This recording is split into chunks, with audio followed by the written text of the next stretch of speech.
you're not aware, we have a podcast, and this is something I started doing when I got to BeWell about a year ago now, and it's an awesome podcast, and we've had some really incredible guests, and two of which are here today. It is my absolute honor to introduce our first guest, Darren Prince. I want to thank the BeWell Network, Dr. Bender, and Yenitza for inviting me for this privilege tonight to share my story.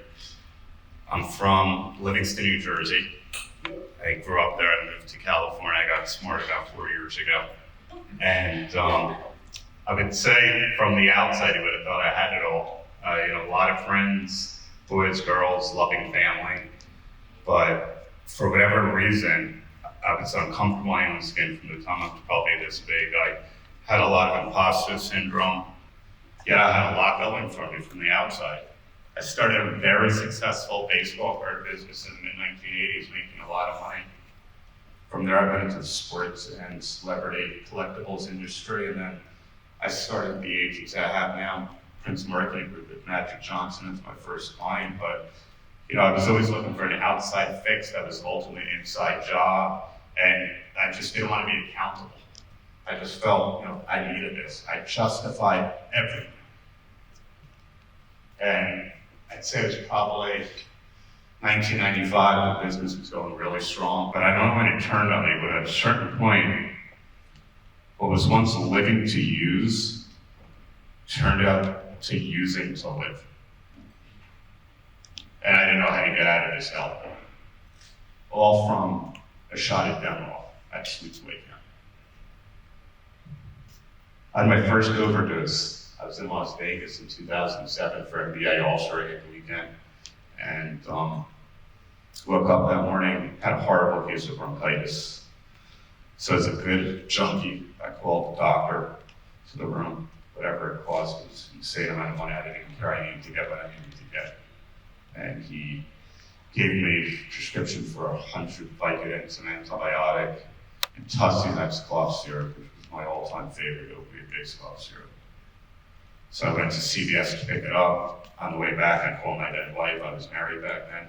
I said, do me a favor, order me 3 vodka Red Bull cranberries because I'm getting ready to go out. I chopped up 4 or 5 of the Vicodins. I snorted them, swallowed out the bottle of Tussinex, down a couple of drinks. Getting ready to go out, and within 5 minutes, I'm on the floor. I have no idea what happened. The entire left side of my body went numb. I'm sweating, my heart palpitating. My wife starts freaking out. She calls the paramedics, dial 911. They come down to the hotel, knock down the door, EKG machines on me. They've had an oxygen mask on my face, needles in my arms as I'm looking up at the sky saying, God, don't take me. I don't know what the hell I just did. I'll never do it again. So I never made it out that night. But what I did do was I woke up at 3 in the morning and I looked at myself in the bathroom mirror. I said, what the heck is wrong with you? You have this amazing life. Why are you living this way? And what did I do? I tiptoed into the bedroom to grab that bottle of Vicodins, and I chopped a half a dozen of them up, went back in the bathroom, snorted the Vicodins, and finished the rest of the Tussinex cough syrup. Because it was the vodka, Red Bull, and cranberry that caused the overdose. They say the definition of insanity is doing the same thing over and over again and expecting different results, and that was it right there in that very moment. However, I did have a little bit of accountability. The next week I got back to New Jersey on that Monday. I called an addiction psychiatrist. I'll never forget his name, Dr. Dornitzer. And he told me I was an opiate addict. Think you've ever heard of Suboxone? I said, no, because I'm going to put you on Suboxone. Just let me know everything else you're on. I said, oh, that's it. Lied to him. Because I was taking Xanax and mood stabilizer, sniffing Ambien at night, still drinking a couple days a week, and anxiety pills when I could. I lived that way for probably a year. Until I really wanted to live where I would pray every night that my wife can take the life insurance policy, my team agents can take over the business. Didn't even matter. I couldn't remember the days. All I wanted to do was go to bed and I'll wake up the next morning. Until finally, I had my first God awakening. Because on July 1st of 2008, My late uncle just passed away, and his then girlfriend, Andrea, they came to visit my mom from Miami in Livingston, New Jersey, and they paid a surprise visit to me. And at that point, only 2 people in my office knew how bad it was, and I was going to go to a spa, check in for a week, do whatever I had to do to detox. My ego was too big to go to a rehab. In hindsight, I wish I did. And this woman walked into my place. I never met her before. I felt this connection, this energy that I never felt with a human being in my life. And she said, "Are you okay?" I said, "No, I'm not." She's like, "What's wrong?" And I told her everything. She's like, "Do you realize you're an addict, that your life is unmanageable?" I said, "Yes." She goes, "Do you realize that you have a disease?" I said, "Yes." And she goes, "Are you willing to do anything it takes to get sober?" I said, "Anything." She goes, "Before I tell you what I do and how I can help you, I need you to understand that the disease of addiction does not discriminate. It doesn't matter if you're from Yale or jail or Park Avenue or Park Bench, because all this stuff, this house, and everything you have doesn't mean anything because you don't mean anything to yourself." I said, "I got it," and that broke my soul. I started to cry, and she's like, "I'm putting on a detox plan for 36 hours. About 24 hours later, it was July 2nd, 2008. I was in New York City at my old apartment, the Caroline building. It was 7 o'clock at night. I came back from the gym. I'm doing everything I can to get rid of the physical and emotional detox cravings. And I picked up the phone. I called my office. I'm calling the damn doctor. I said, "I'm done. There's no way I'm going to make it. I got to get what I really got to get." And my uncle grabbed the phone and said, "This is the goddamn disease talking. It's time you kick crap out of your ego down and get yourself to a 12-step meeting and put your hands up and tell these people that you're sick and you're suffering and you need help." I said, "Uncle Stu, I can't do it. I've been to the stupid meetings in my early 20s. And I hung up the phone, ran into the bathroom, locked the door as my then wife was hysterically crying, banging on the door. She thought I was going to overdose or kill myself. And I'm going through all the medicine cabinets because I was trying to find these non-narcotic anxiety pills that Andrea told me I can take. Out came 3 extra strength Vicodins in one of the bottles, which was amazing because me and my ex, we cleaned out every cabinet of all the oxys, the Percocets, whatever opiates. So how did these get there? But at that time, in that very split second, I thought to myself, what a gift. What a freaking gift. This is exactly what I needed. Because for the first time in my life, I fell on my knees. And I screamed out to God like I never did before. I said, "Take the money, take the business, take the notoriety. I can't do this. I can't do this without you. If you help me get sober, I will spend one day at a time taking others out of hell with me." And I truly had a white light moment in the bathroom at the Caroline building because I had this burning sensation over my right shoulder. And I heard a voice say, "I've got you when you're ready." And I stood up. I flushed the pills. I wound up into the living room and went onto the computer, found a 12-step meeting. There was no Uber back then. On this beautiful summer night of July 2nd, 2008, I ran downstairs, grabbed the first flag, headed to a church in the upper 80s, looking up at the sky saying, "Oh my God." For the first time in my life, I wanted to stay sober more than I wanted to get high. And by the grace of God, that day, July 2nd, 2008, to my sobriety date, I walked into a church basement. There had to be 150 to 200 addicts and alcoholics. Everybody was all once of a hopeless state of mind as I was in that moment. And the leader said, "Is there anybody new? Come back." I heard things I never heard before. "Anybody at risk of relapsing?" This hand went right up with no shame. None. Because my ego was crushed. The big time so-called super age was a bunch of bullshit. It was a fraud. This was life and death. And I said, "I'm Darren, I'm an addict, I'm an alcoholic." I said, "I'm a drug abuser." Everything you can think of under the sun to affect me from the neck up. I've been living this way for 24 years and I need help.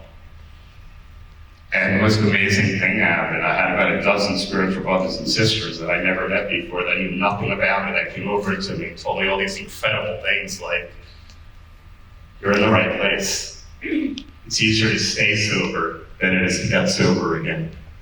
Stick with the winners. If you want what we have, then do what we do."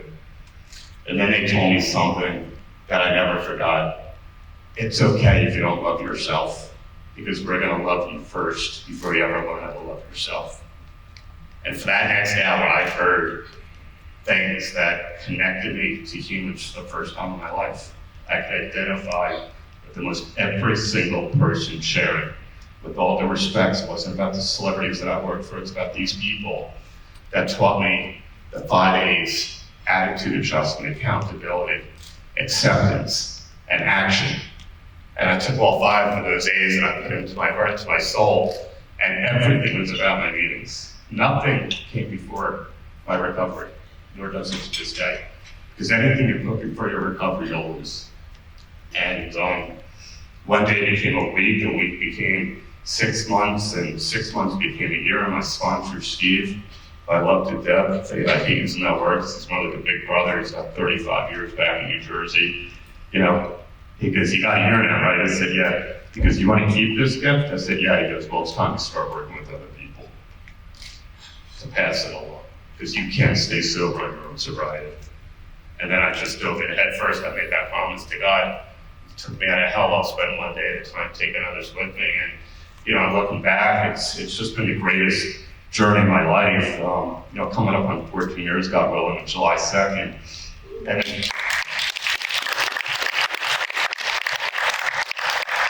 you know, it doesn't matter just because we get sober. It doesn't mean life's going to get amusing. It doesn't mean that life is going to get better, but we get better. Our perspective and perception on life gets better. We become spiritual as we start working the steps and connect with people, because the opposite of addiction is connection.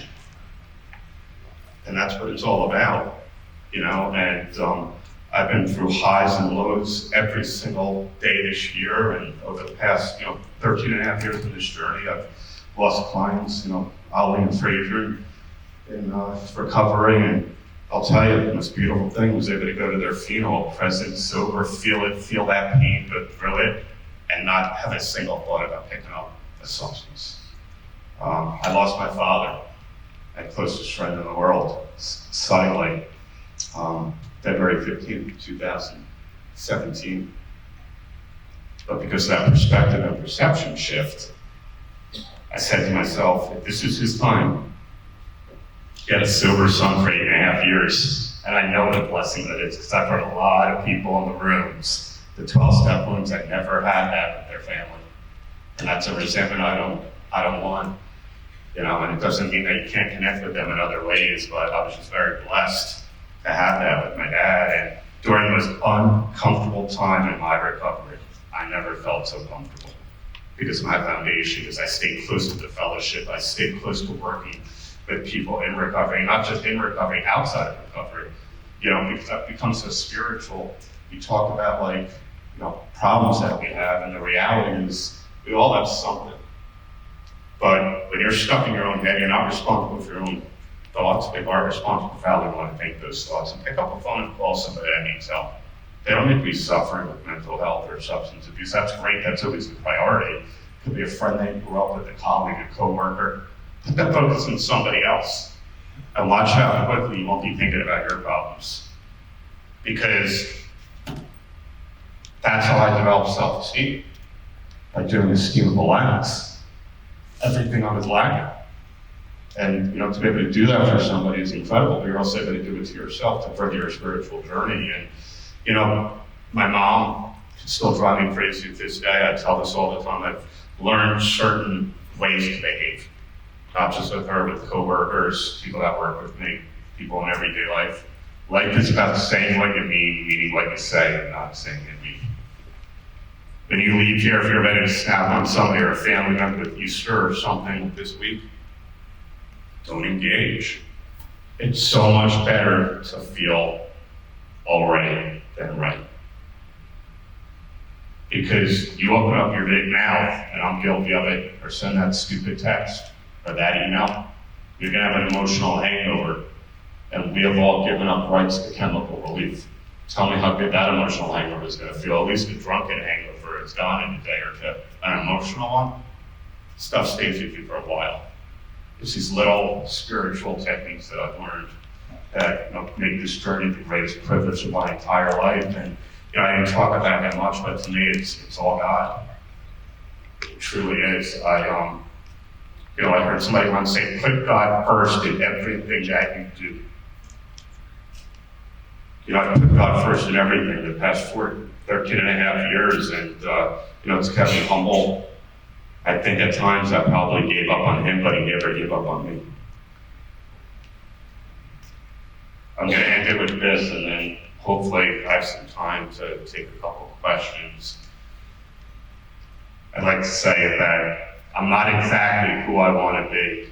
I'm still not yet exactly where I want to be, but thank you, God, I'm not the person I used to be.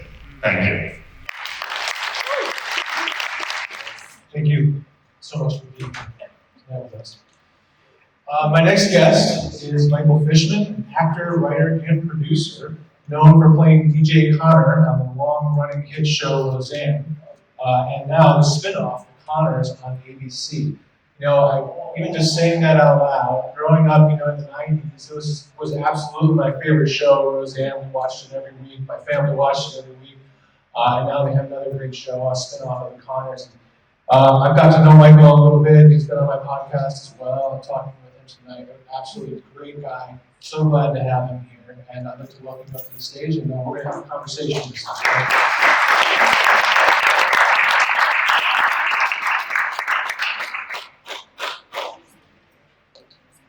Hey, I have to tell you, Darren said something about connection, right? If we get that part of tonight, right? He gave me goosebumps. When you hear someone really share from their heart, it changes all of us. And so my goal in this is to share with you my authentic heart.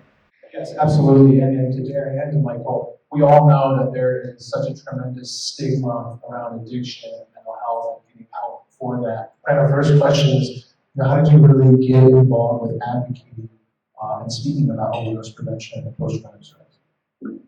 Well, so I was really, I think, blessed with the opportunity to play a veteran.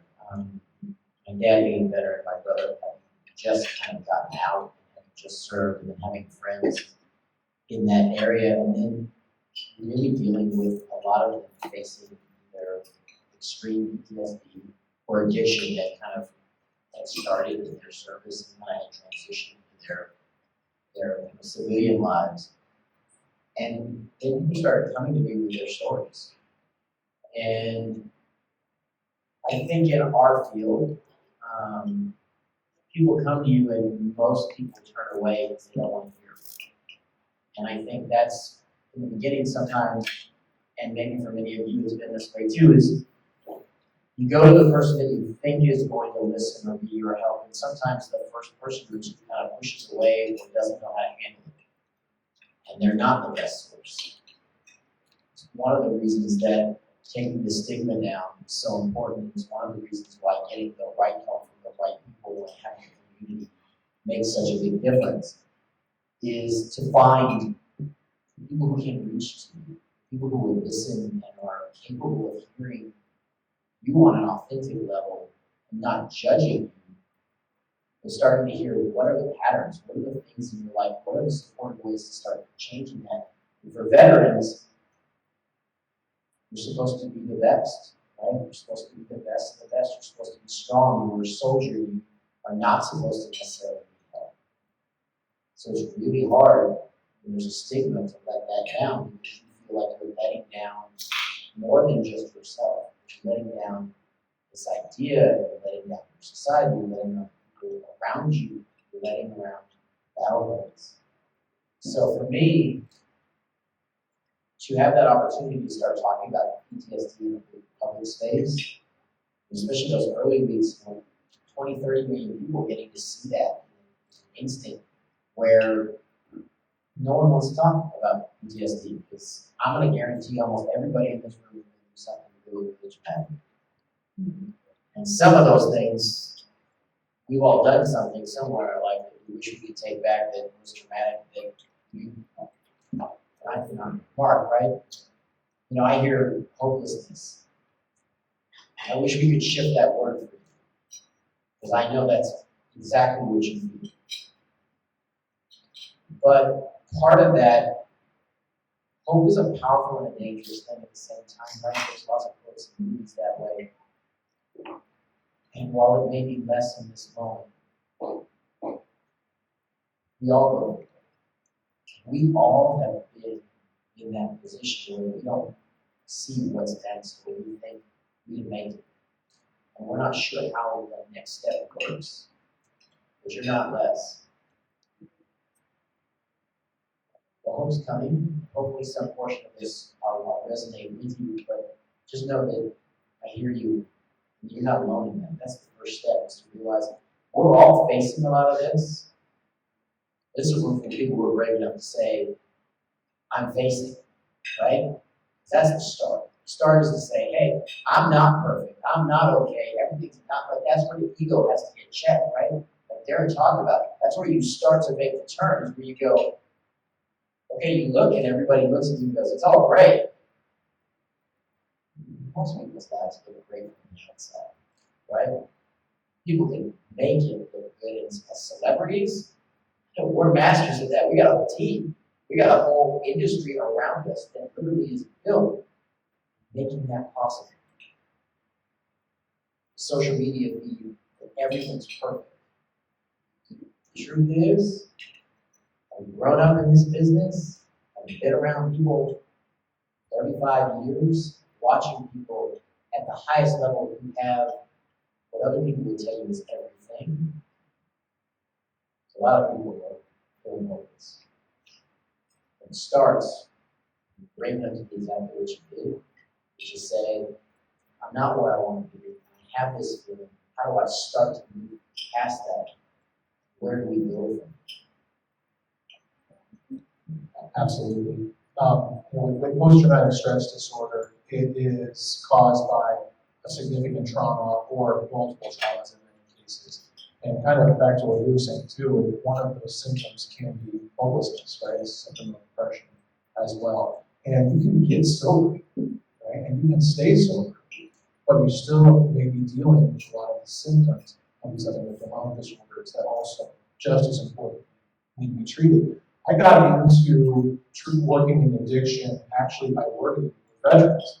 I was a resident when there was a lot of conflict still going on in Afghanistan and Iraq. And I was working with patients who were coming back from those conflicts, and I was a trauma therapist at the time. So I was treating these patients for post-traumatic stress disorder and trauma, but almost every single one of them had a co-occurring addiction.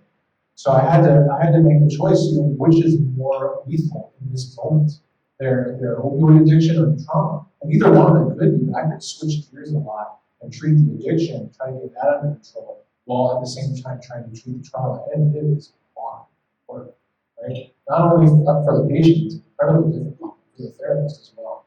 It's a relationship and a battle that we go through together. We're going to change our focus a little bit, talk about our youth.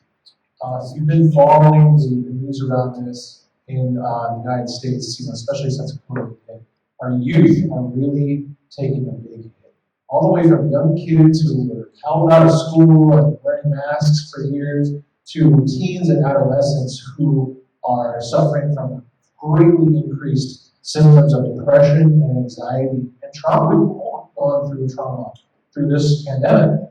COVID's been pretty traumatic. For some people more than others, if you've lost people to COVID, Darren mentioned losing a family member. If we were having to go through that, I was working in the hospital system when this all hit, and I witnessed what the nurses and the doctors and the med techs were going through. It was an incredible trauma. And we don't really even know the full extent of how this is going to affect our youth. And I don't think we will for another 10 or 15 years to really see how this affected that. So I wanted to switch gears, Michael, and talk a little bit about that. The risk of accidental overdose is not what it was when I was a kid. When I was a kid, experimenting meant, getting high or having a few drinks or sneaking in mom's liquor cabinet, right? Nowadays, experimenting might be, a street-pressed Vicodin that's laced with fentanyl, and that kid may have never done drugs in his whole life. And at one time was it. That experiment is over. And I know of cases, and I've heard of, and I've worked with parents of cases exactly like that. It's terrifying. So, Michael, what can we do about this? How can we change this? What do you think is some of the steps we can take towards educating our youth? So I'm going to tell you right away, my big admission today is I don't have the answers to every one of these questions. Because I'll tell you, in 2018, I got divorced, after basically being married for 20 years. There was a young woman who came into my life to be a mentor that I adopted. She came to me one day and said, "Will you be my dad?" And I'm like, whew, you're 21 years old? Like, do you realize what you're asking from me? Because you gotta realize, mentoring someone or being a guide is one thing. The minute you ask me to be your dad, there's gonna be a lot of different conversations we're gonna have, and I'm gonna have to be hard on you in a different way. There's a different expectation. Best decision I ever made, outside of having my other two kids. That led to a younger brother who was in the foster care system, was in a group home, and I was in the process of adopting my son.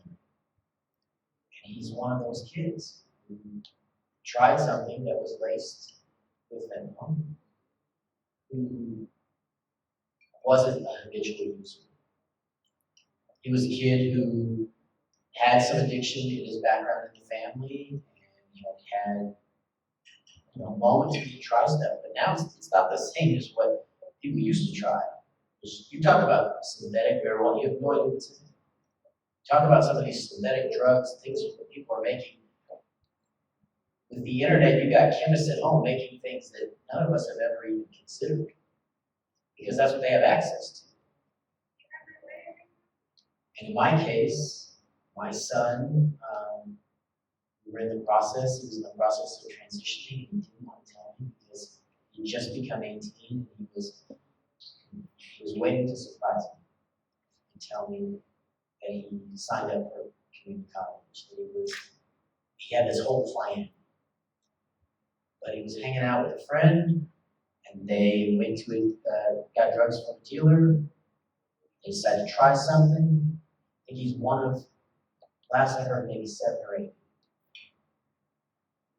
I don't have to get that. We want to talk about hopelessness. We want to talk about grief. I still don't know how to process it. I didn't get enough time because I thought I could handle this better, so forgive me. But you think you have time, right? We all think we have more time. So the truth is, time is the most precious thing. It's not the money, it's not the stuff. It is, I'll tell you, the authentic part of it you're seeing is on grief. It's the moment I wish I could go back. It's, what if I picked him up that day and he hadn't been there? What if we had a different conversation? What if I could have taught him a different coping mechanism, right? Like, what if I met him 6 months sooner, a year sooner, and cut off that path a little bit? But see, that's the thing about not just with addiction, but around addiction, right? It starts to impact other people. When you talked about family, like, what I'll tell you is, and my message to you most is, I have 4 kids. I don't go a day without seeing this. There's not a morning that I wake up that I don't make sure some portion of my day is spent on. And I had one that was pissed off at me after the divorce. So funny, he was like, "You should totally get a divorce." And then afterwards, he did the switch. Man, for about a year, man, I was not a hero. That's a rough thing to be as a dad who really was dedicated. Because you guys see me as this guy from TV, but look, I'm also a guy who got married at 18, had 2 kids, was outside of the entertainment business, construction, worked a warehouse. I had a ton of blue collar jobs. I've had jobs that no one in this room would believe. My first job at Courthouse Roseanne, I was a piano mover at night at Orange County Performing Arts Center. That's one guy and a dolly and a lot of pianos, and for whatever reason, they got to move from room to room, and they don't care how you get them in, just don't scratch them because we got a tutor coming in the morning. He'll fix it, right? So I was one idiot doing things you're physically not supposed to do, but you know what you find today, right? And that's what you find coming out of addiction too, right?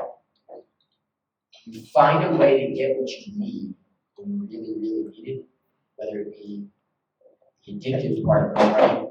How many times do you know your friends, your family, your loved ones, where you were able to find something you should have never got, like kind of Darren was talking about. All of a sudden there's these 3 pills that never should have been there. And listen to a bunch of people who hadn't been there for a year when we fought for his educational rights, when we fought to get him into a safe space because the group home wasn't right and wasn't safe, when we were trying to get him help, treatment, and all these things.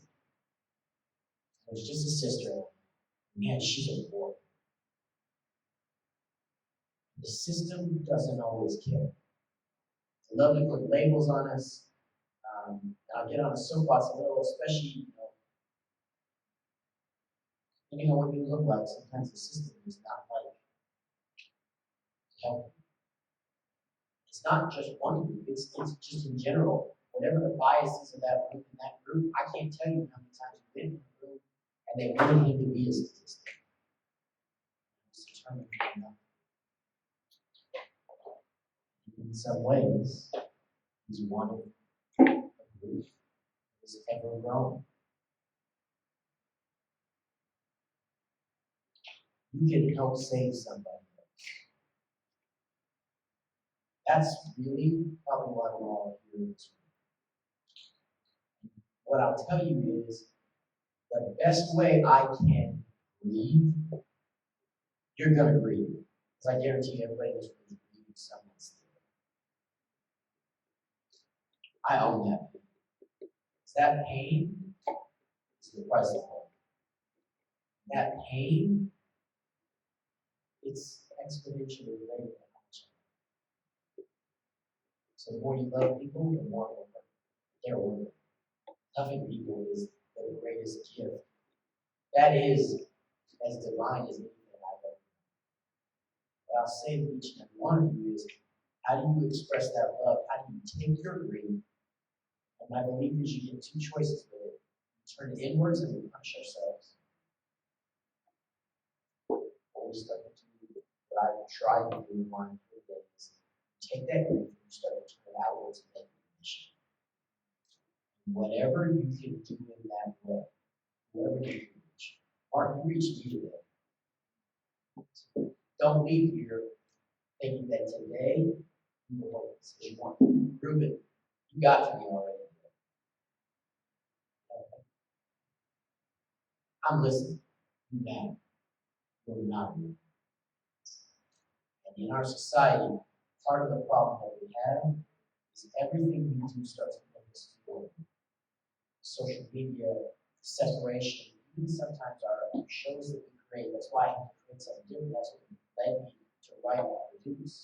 And that's the beauty of what BeWell is doing. It's the beauty of the podcast. It's the beauty of how we get here. You're not alone. So take the pain and make it your motive. Take the parts of your life that you think suck. Some of them do. I'm not even gonna lie, right? We all got parts of our life where we're like, if I could just get rid of that, or if I could get rid of this burden, this rock I'm carrying, we all have it. The question is, what can we do about it?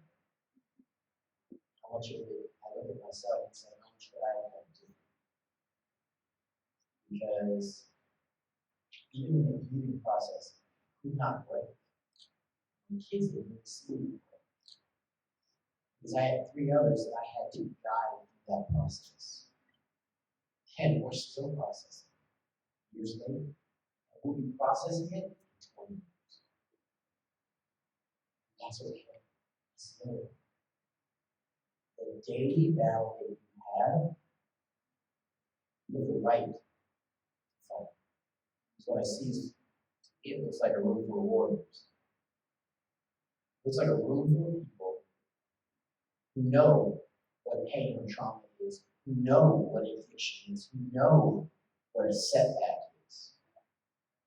But who aren't laying there and saying, yeah, that's what we're finding.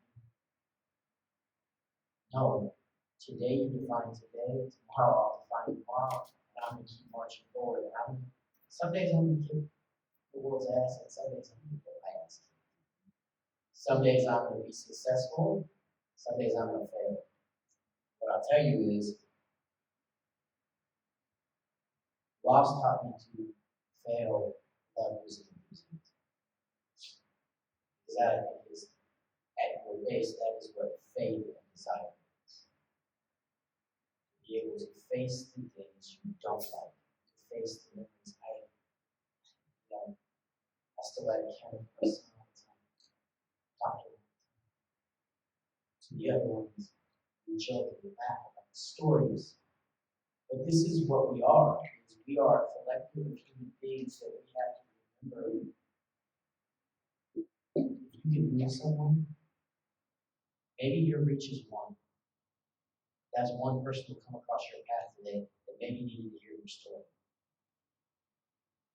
The people who already reached out to me today and shared, sharing his story, and I needed that. You know, like Ruben said, I needed to hear it. I thank Dr. Bender for giving me this opportunity to be in this room with you. I hope I kind of talked about it.